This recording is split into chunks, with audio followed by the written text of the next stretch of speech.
And today I am going to speak about yoga ladder. We have talked about ladder, we know about ladder, but there is yoga ladder. So before we talk about yoga, there is a very important episode of bhoga. That means enjoyment, having fun, having party. Party man, party, champagne. All of that. Yo-yo. And out of this so many episodes of yo-yo and partying and this and that, and yet experiencing that, yes, something is missing. Something is missing. What is that which is missing? I feel so hollow and shallow. What is missing? So then, person shifts to yoga. And yoga sells like hot cake in the market. Because people are stressed out, people are depressed, anxiety driven, and they're always disturbed. So that's why they seek shelter of yoga. So we know that yes, after so much of bhoga and still experiencing that yes, bhoga is not satisfying me, yoga can be fulfilling. So let's go to yoga. But what yoga actually is? On the name of yoga, many things are happening. So before I define what is yoga and then yoga ladder, before that, we would discuss what yoga not actually is. But we think that it is yoga. Like for example, nowadays yoga classes are driven for shapely body. In case you have a cycle tire, or a car tire, or a bus tire, or a tractor tire, come for yoga classes, just for you, special discounts. And then people have yoga classes and 1 and 2 and 3 and 4 and 5 and 6. Okay, twist, twist, twist. I'm having my yoga classes. Shapely body. Because I took so much of junk food that my body became a junkyard, and now I'm to again become slim and trim. And I'm having my yoga classes. So this is just, well, I would say Vedic version of aerobics, but that's not really yoga. Okay, then maybe yoga is for increasing one's lifespan. Well, there are trees like sequoia tree, redwood trees. They live for hundreds and thousands of years, so that means they are yogis. No, not really. So increasing one's lifespan is yoga? Well, not really. Like some of the yoga teachers, they also teach about levitating yourself. Sit, meditate, and you levitate. Ah, this is yoga.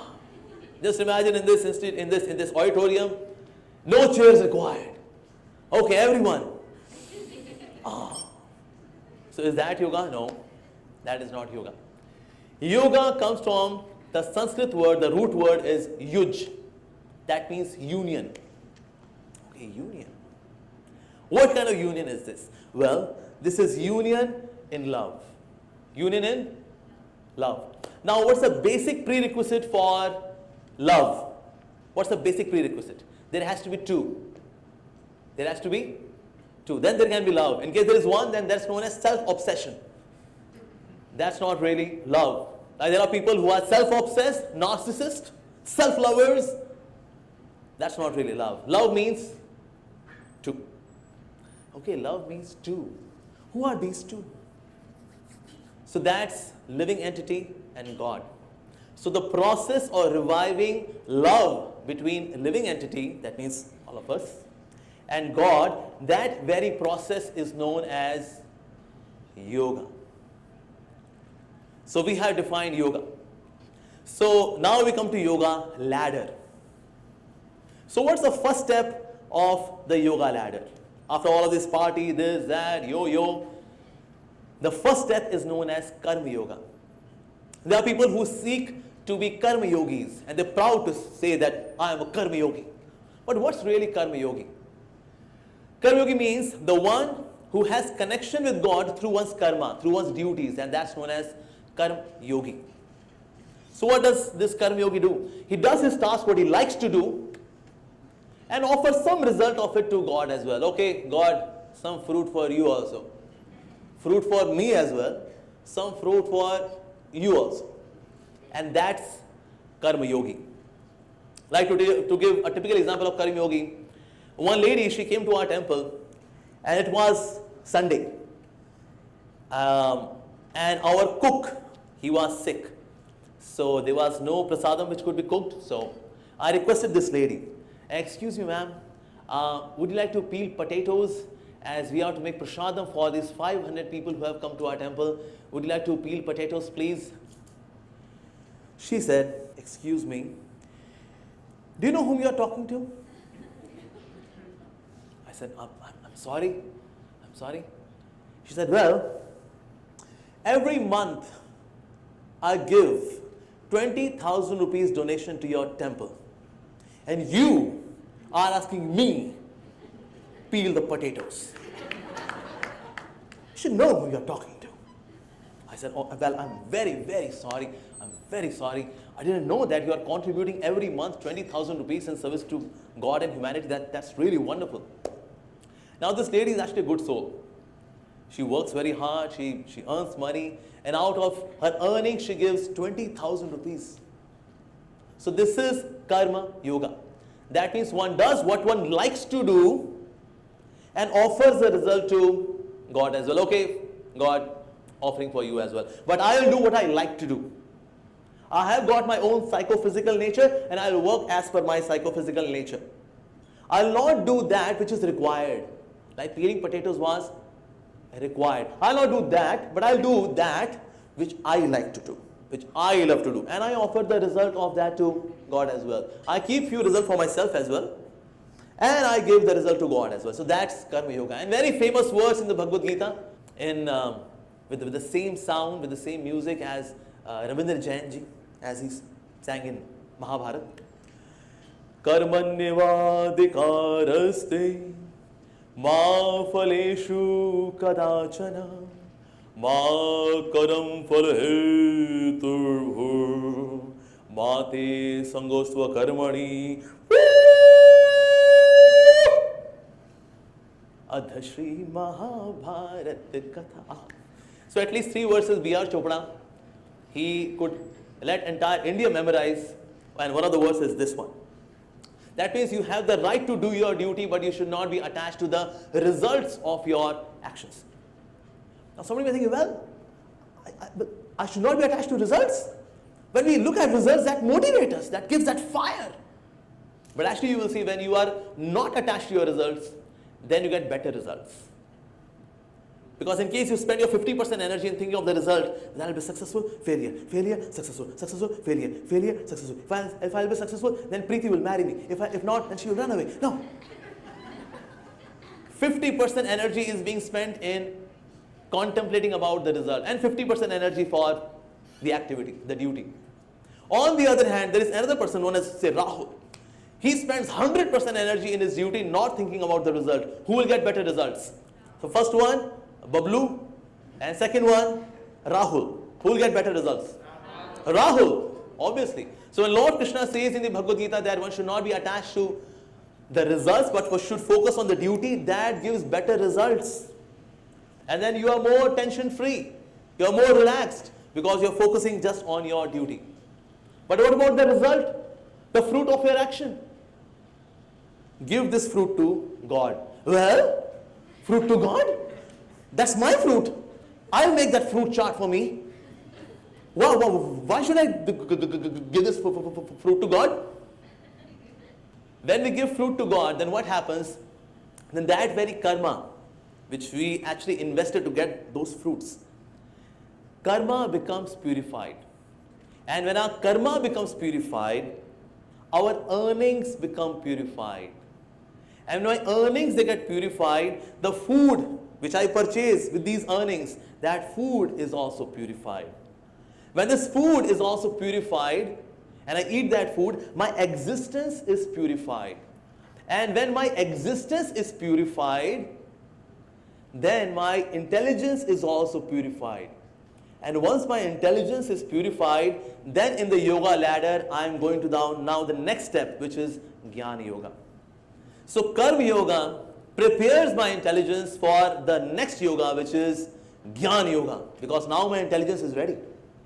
Now I can see things, now I start understanding. Hey man, oh, earlier when I was reading Bhagavad Gita, when one guy was saying fight, fight, fight, other guy was saying don't fight, don't, no, I'll not fight, I'll not fight, I'll not fight. So then fight, oh, actually this fighting is not outside. Ah, now I understand. This fighting is actually inside. For Arjuna, the battle is outside. But actually, it is full of instructions for battle inside. Now I understood. Okay, the battle is not outside, the battle is inside. That's why I could see that all of these different descriptions and terms and all that, these terms are actually giving me guidance how to conquer the battle within. I was always anxious to have public glory, but before public glory comes private victory, and Bhagavad Gita is a treatise to give me directions about private victory. Okay, now I have started understanding. And then person starts getting spiritual knowledge. So that means now the person comes to the level of Gyan Yoga, spiritual knowledge. Now spiritual knowledge now connects. He is able to connect to the spiritual knowledge. Before that it was very boring. Very boring. That's why you see in discourses usually old people go. Youngsters, they don't go. What is this God and all of that, man? This is so boring. But once the intelligence is purified, then in Gyan Yoga, one can start connecting that. Yes, now I understand the concepts, the terms, the flow, the concepts. Now I have started understanding. So now he's on Gyan Yoga. But in Gyan Yoga, one gets theoretical understanding. He has got theoretical understanding. So theoretical understanding can be intellectually very stimulating, but not really very enlightening. It is intellectually very stimulating, but not very enlightening. So after having this theoretical understanding, he has got many questions also. Because one thing which is very special about spiritual knowledge, until and unless you practice it, you cannot understand it. Until and unless you practice it, you cannot understand it. So then he thinks that, well, I'm not able to understand many things, although I'm really liking it. Intellectually it is very stimulating, very connecting, but yet there are many things I'm not able to understand. Why this discussion? How come this term is being used? How come this is connected to that? This chapter is connected to that? I'm not able to understand. But Gyan Yogi, he feels enlivened. Like Lord Krishna says that this divine knowledge, in the 4th chapter, he says divine knowledge can be compared to a boat by which you can cross the ocean of nescience. Divine knowledge is compared to a fire which burns all the karmic reactions. It is compared to an axe or a weapon which cuts the ignorance, and ignorance is the root cause of all suffering. While going through Gyan Yoga, he actually sees that these scriptures are not mythological text. He can see that yes, it is so practical, it is so logical, it is so sensible. Not just logical, it is translogical as well, which means transcendental logic. Wow, yes. So now he's on Gyan Yoga. But yes, it is very fulfilling for him, but many questions are not being answered because he's not really practicing it. So now comes the next step in the ladder. And the next step in the ladder is Ashtanga Yoga or Dhyan Yoga. Now there is asana. And before asana there is yam, niyam, that means some do's and don'ts, what you should eat, what you should not eat, when you should take rest, when you should get up. So all these different instructions are there. Yam, niyam is also there. And then third is asana. So whether it's chakrasana, dhanurasana, mayurasana, this asana, that asana. And by doing these different asanas, the body becomes very flexible. And once the body becomes very flexible, then different life air in the body, they, without any difficulty, seamlessly flows in the body. Diseases are removed. And after asana comes pranayam. And pranayam really makes person very light. Balle balle. So after doing these pranayam is very soothing for the mind. Mind becomes very sattvic, very calm, composed, equipoised. And then that is pranayam. In fact, you will see most of the gurus, why they teach mostly pranayam. Entire thing is just driven by pranayam. Such and such Guruji will teach us yoga, and it is just pranayam. Because pranayam makes you really calm, composed and sattvic. But becoming sattvic is not the thing, is not the ultimate thing. It makes you calm, composed. Now of course Ashtanga yoga not everybody can do, because some of the asanas not everybody can practice. Like for example Mayurasana. While doing Mayurasana, many people they break their nose. They break their nose. Or while doing say Chakrasana or Dhanurasana, sometimes they get pain in their backbone. This happens. So especially Kali Yuga bodies, we are blessed with these bodies which are Kali Yuga bodies. Fabulous bodies. Lower back pain and knee pain is common. In case you're not having it, there's something wrong with you. So lower back pain is very common. Okay, so let's do Ashtanga yoga. So we will, in 15 installments, we'll try to go back. Okay? 1, 2, 3, 4, 5, 6, 7, 8, 9, 10, 11, 12, 13, 14, 15, 16, 17, 18, 19, 20. Kariye, everyone, please. Thank you, sir. So Ashtanga yoga is not really practical for everyone. Few may do, those who have got flexible body. Like for example, sitting in Padmasana. Who can sit in Padmasana? Those who have got thick thighs, they cannot sit in Padmasana. That's basic prerequisite for doing Ashtanga yoga. And sometimes people also get sidetracked towards siddhis, some powers, subtle powers instead of God. So that's also a danger. And of course the bodies and minds, my mind is always agitated.